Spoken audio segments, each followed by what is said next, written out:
Happy new comic book day, webheads! I made my way to the comic book shop. Now I'm about to go inside. Soon you shall see what surprises I bring to you.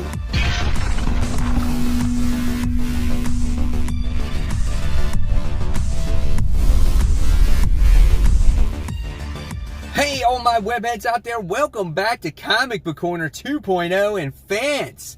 You're with me, Mike Spider Slayer, getting ready to bring you Spider Slayer's comic book haul. This is episode 431. And guys, if you want to share your haul, go ahead and join my Facebook group called Comic Book Corner 2.0 Webheads Unite, where you get to share your collection, your haul. We're 200 members plus, growing every day. Hopefully you guys will enjoy it. And if you want to support the channel, don't forget to go on my homepage and hit that join button. So guys, I want to thank Comic Central for providing all these great comic books. Let's get started with this week's haul. Here we go. Ba-bam, ba-bam. You know what it is? It's the mysterious black bag of comic books. The most important part of the comic book haul of the week. You know why? Because you don't know what's inside yet. So here we go. There is the stack for the day. Let's check out what we got. So, starting off with the first book, we go into an Empyre tie-in. This is Avengers issue 1.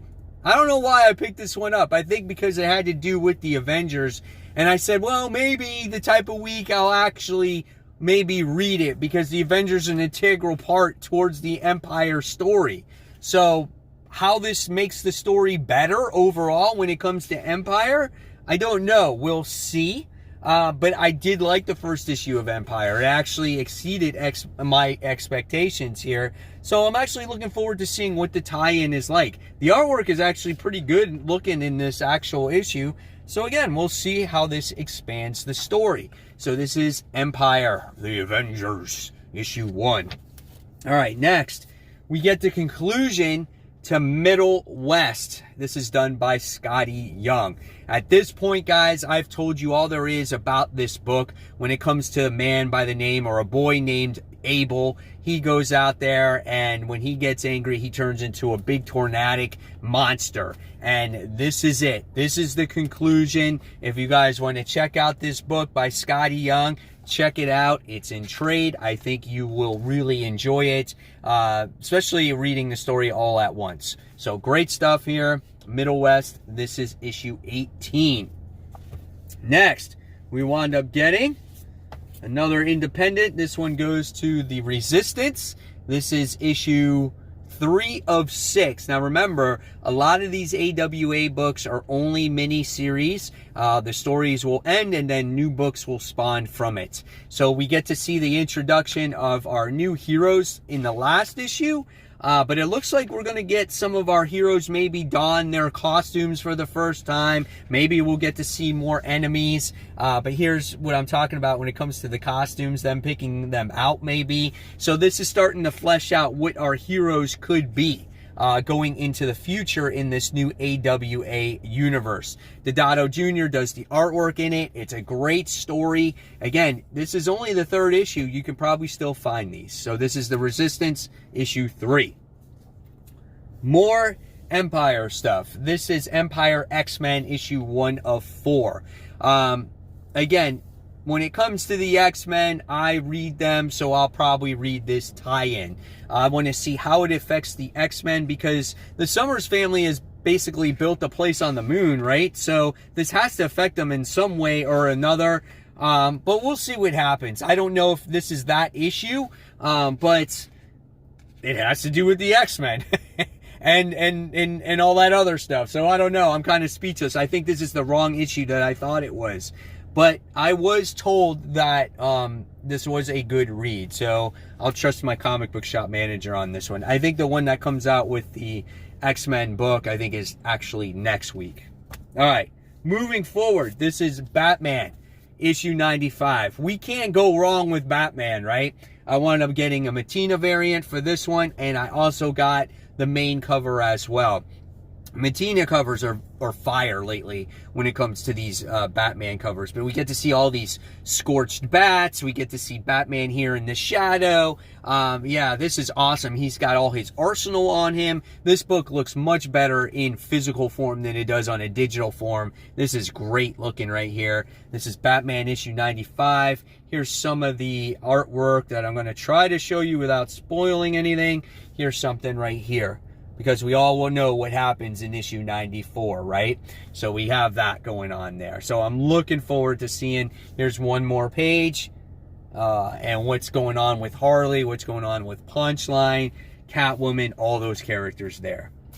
All right, next, another independent. This is a new one by Sean Lewis and Image Comics. This is Bliss. This is issue 1. I kind of picked this one up again on a whim. This wasn't originally on my pull list. It was there. I heard it was really well done.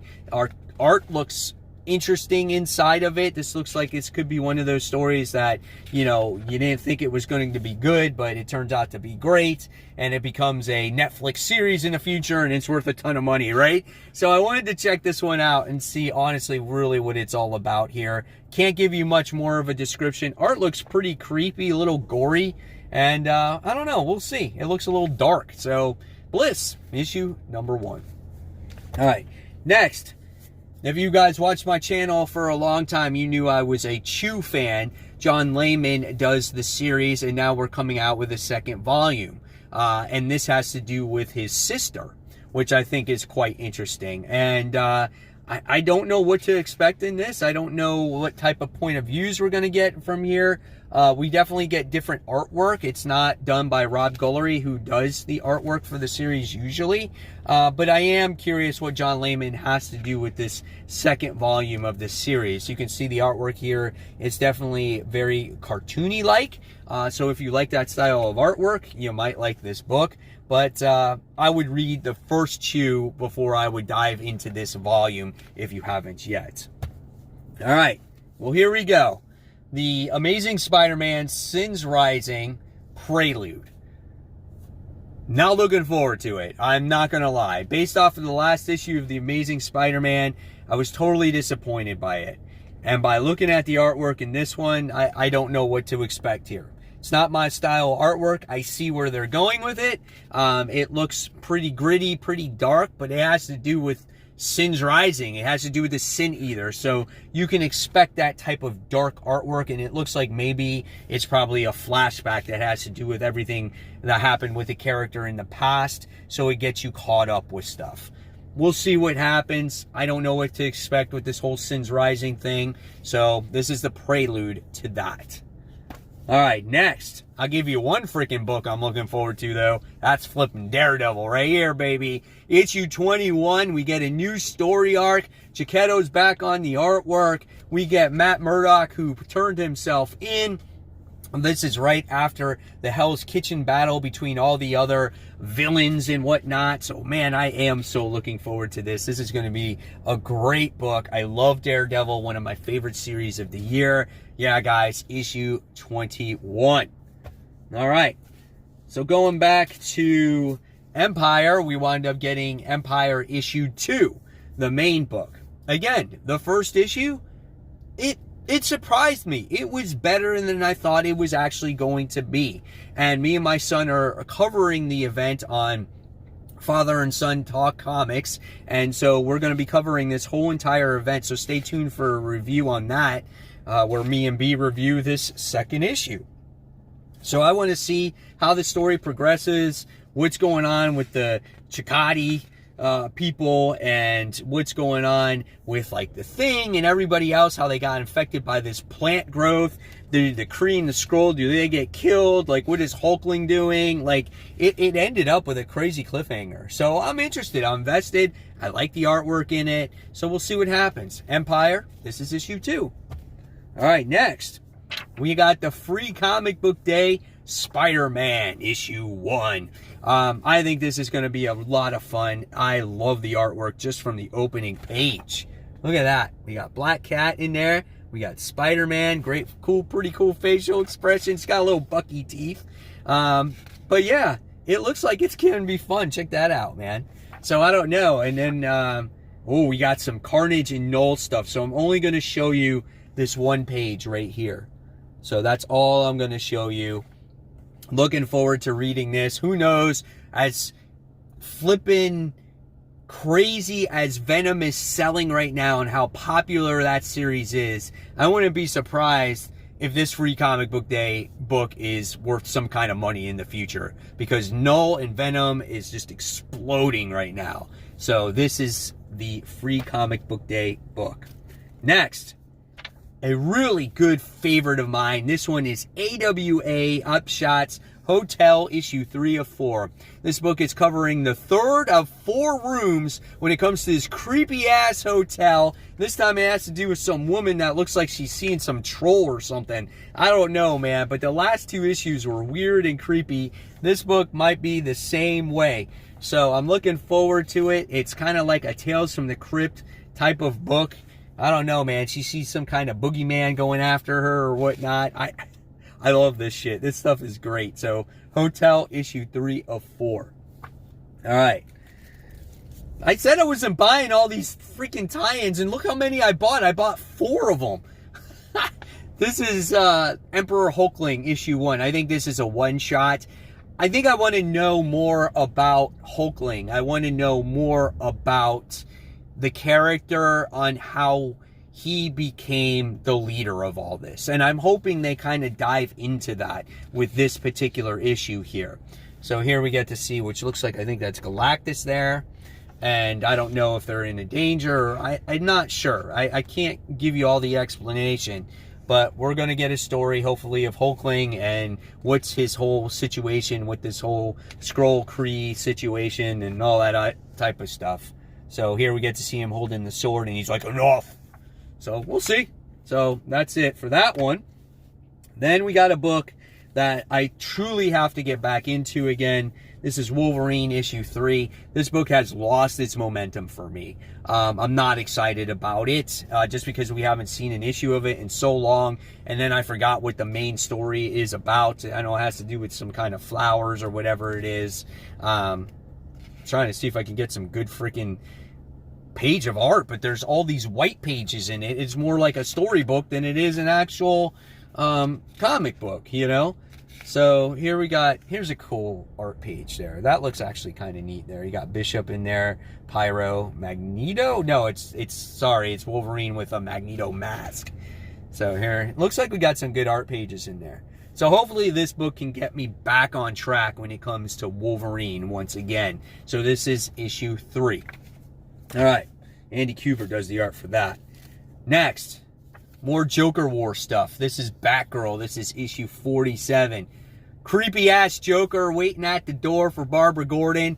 He was behind the door at the end of the last issue. What's he going to bring to the table? How's he going to affect Barbara? I'm very interested to see what's going to happen here.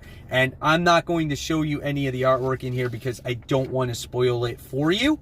But yeah, this looks like it's going to be a sweet-ass issue. However, I'm not sure how it ties in with the whole Nightwing book, because Barbara just fought Punchline in Nightwing, and she got her freaking leg gashed open. So how does that all tie in? I'm not really sure that this all equals up, right? So this is Batgirl, issue 47.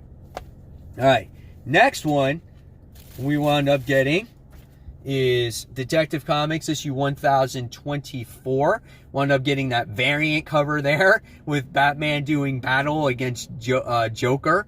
Yeah, that one that's a pretty cool looking cover, man, when it's in your hands. And this is another Joker War, Prelude to Joker War book as well. The artwork in this book is just insane. And you got Two-Faced in this. You got some kind of Talon involved as well. I mean, he's fighting Batman too. There's just balls to the walls action when it comes to Detective Comics right now. So again, same thing. Looking forward to this one. All right. And then, like I said, I wound up getting that regular cover of Batman issue 95, as this one will be the reading copy. And then I wound up getting Gotham by Gaslight. I wound up getting this book. It was only there for $5. I've heard great things about it. I've never read it before. And I wanted to check it out and see what it was about. I love the cover. I think the cover is awesome. And yeah, but again, people recommended this story to me and they said, Mike, you got to read it. They actually had this there behind the counter. So I'm happy to have it. So there you guys have it. There are all the books for the week.